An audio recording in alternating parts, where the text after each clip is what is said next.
आणि आता जाऊयात कोल्हापुरात, कारण एक महत्त्वाची मोठी बातमी आहे. ते एका एसटीचा ब्रेक फेल होऊन भीषण अपघात झाला. यात 2 जण ठार झाल्याची माहिती मिळते. रणजित माझगावकर आपले प्रतिनिधी आपल्यासोबत आहेत. रणजित, काय माहिती आहे आणखीन या अपघाताबद्दल?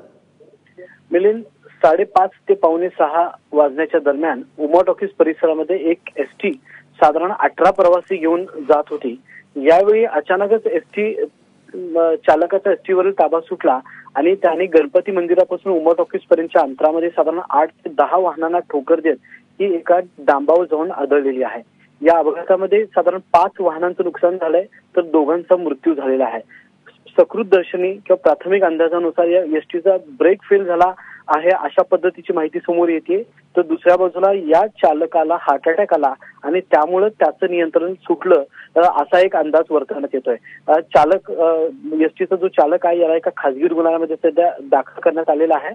तसंच या धडकेमध्ये जे 8 ते 9 प्रवासी जखमी झालेले आहेत यांना छत्रपती प्रमिला राजे रुग्णालयामध्ये दाखल करण्यात आलेला आहे. अधिक तपास स्थानिक पोलीस करतायत. नेमका अपघात कशामुळे झाला याची चौकशी सध्या सुरू आहे. रणजित, तुर्तास धन्यवाद या सगळ्या माहितीबद्दल.